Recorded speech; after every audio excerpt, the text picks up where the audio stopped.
Speaking of stories, the background, I guess this is uh, I got started collecting spooky stories in central Oklahoma back in 2009. I was just an adjunct professor back then, and I had done study abroad in England back in college. And while I was in England, of course, went to every little town because they all have ghost stories because they have 1,000 years of dead people to talk about.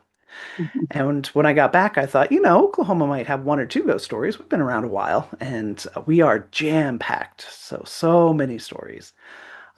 Which everybody, oh, I don't know any ghost stories, but as soon as you start sharing them, everybody's got something to say. So my academic research has been talking to people, doing interviews, gathering from old newspaper archives, and putting together all of these different stories from all these different places. And I've done books for first at OU, the campus goes to Norman, and then a haunted Norman, Oklahoma, haunted Oklahoma City, Oklahoma, haunted Guthrie, Oklahoma, haunted Garfield County, Oklahoma, with Enid, where I grew up, haunted Shawnee, Oklahoma, and haunted Stillwater. Just turned in the manuscript for that a couple of weeks ago. So then there's a million more stories to tell. Oh, and the statewide haunted Oklahoma from 2021. But the story I wanted to share was a personal experience about the ghost who asked me to leave. So, all this goes pretty close to home. Just about 2 miles from where I live is the Moore Lindsay House. It's one of the oldest town houses here in Norman, and it's the Cleveland County Historical Society's base. So, they have it all decorated up like it would be in the 1890s with the land run. A lot of original furniture, stuff family members have brought back, and stuff that stayed through its years, which had a really interesting history of being first the Moore family, and then the Lindsays moved in. So their great niece and nephew, Agnes, whom we'll talk about later. Then it shifted hands, was another house for a while, and then it was a boarding house for a long time. Since we're a college town, lots of places have been boarding houses, and different people lived there through the years, and finally was donated to the Historical Society to start the museum. And of course, if it's an old building with a lot of people coming through, lots of whispers and things will start happening. And when I was interviewing the curator, she said, "Oh yeah, we have lots of stories." And the one that really stood out to her was that originally the old curator had told her, "Well, don't tell anybody," but uh, there was this very kind of matronly lady upstairs and so forth. And she said she had never seen her, but other people claimed to see her, and she looked very much like Agnes Lindsay, the great niece of the person who built the house. And she said, though she hadn't seen her, she got impressions. And she said that whenever she went upstairs after dark to, wrap up the museum for the day, make sure everybody's gone and turn off the lights and stuff, she got this real impression that she wasn't supposed to be there. And not scared or anything, just like, when somebody crosses their arms and looking at you pretty seriously, even if you're not looking at them, you can feel it. And that's what she said she felt. So she figured it was, you're the curator. I can understand you're here during the day, but after dark, only family, right? So she doesn't stick around after dark very much. Uh, and that for years and years, which a lot of people, don't really want to talk about ghost stories and things, but through the last 10 years or so, it's gotten really popular. And a lot of TV shows and different things have popped up. And so they decided to do a fundraiser with a paranormal investigation. So bringing in actual experts doing different techniques like they do a laser grid. So it's this uh, light that shoots out a whole grid and you can see shadows pass by it, which usually you can map out what the shadow is. Maybe it's a chair being moved or somebody walking past or other things, but they have recordings of shapes moving past, casting shadows, but nothing actually there. Or they'll have temperature shifts, so they have the thermometers that can be very sensitive and see what's going on. And you can explain a lot of that and say, oh, it's the air conditioner coming on. And then other times something else is going on. Um, they call it the ghost radio. It's a system that allows different radio snips to come in and you can kind of communicate a little bit, kind of piece together. And it's the dowsing rods. So some people might actually do this, talk to a guy who can locate water with them. It's kind of a really interesting sixth sense.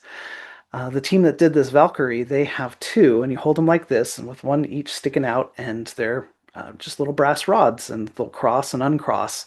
And you could say, oh, you're doing it and so forth, but people swear up and down that something else is causing them to move. So once they were doing this fundraiser, they said, "Oh, you should come out too because you're the local storyteller and things." And I said, "Well, I'm a researcher. I'm all about what's the context and what's the history of the story and things." But they're the investigators. They're the experts on this. And they said, oh, well, that's fine. Come out and get some stories to tell. And it happened to be scheduled on the same night I was having a ghost tour downtown. So I said, well, I can't be there when you start, but I could come in midway through if that wouldn't interrupt everything. And they said, oh, that's fine. Just, be sure to text us before you come up and knock on the door, because otherwise we'll start having people screaming and thinking it's a ghost at the door and everything. So did my ghost tour and it was a lot of fun. And then headed over to the house and texted, and they said, "Yeah, come on in," and all this. And they said, "Oh, you should have been here earlier. We've had all this activity on the laser grid. They had the shadow move past that was very clearly a tall guy. Like they could tell the outline. It was human shoulders, human head, just moved right past, and there looked like it should have been somebody walking by, but there was nobody there." And they had gotten some kind of wispy pictures and things, which you could say, oh, maybe it's a reflection off of something. But then they'd also been doing a session with the dowsing rods, everybody sitting in a circle and asking questions. And they said, oh, can you uh, tell us who Bobby is and so forth? And they, from previously talking, the Bobby's uh, dowsing rods would start moving back and forth. And it was pretty interesting.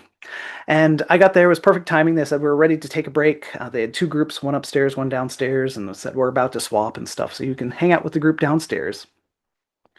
And once they came back together, started trying to communicate and speaking and things, and just nothing. There was no real dowsing rod movement, no shadows. The ghost radio was quiet.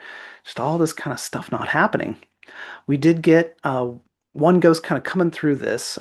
They uh, got the impression that he was that tall guy who had walked through earlier, and kind of piecing little bits together, they decided they were going to do what's called an Estes session. So that's where you sit there and it's like the ghost radio, but not electronically. You just get somebody who's blindfolded and ear muffed, and they just have different impressions that come to them, and so they say different words and so forth. And they pieced together that he had been in the Navy and that he had been there back when it was a boarding house days. He'd passed through, and that he had died years ago, and he knew he was dead, but he just wasn't quite sure what he was supposed to do. And so he'd kind of gotten lost, which very lost since Norman's 500 miles inland. So what's a Navy guy doing there? But if anybody gets into the history of it, Norman was a Navy town from the 40s into the 60s. We were part of the Naval Air Corps, and then uh, uh, training base for the Waves and the Wax, and we had 4,000 pilots come train through Norman, all this stuff. And he must have come through and lived at the boarding house for a while, and now he's just kind of stumbled back in. And so they talked to him about unfinished business and all these other things, and he said that no, he's really ready to move on. He just wasn't sure where to go, and they told him like um, look for well, you want to go, just look for your place. Like you're trying to find a light. They often talk about going to the light and things, and he was having real trouble finding it. And then he said he thought he saw a little light, and then there was his dog. He had seen his dog, his childhood dog that had died decades before him. And he said, "I know that dog." And so he said he was going to walk toward it. And he's like, "Oh, and here's other people. Here's my wife, and here's my parents, and all this." And so finally, enough people from the other side came out to show him the way, and he moved on, and was quite a little experience. And after that, everybody was ready for a break again.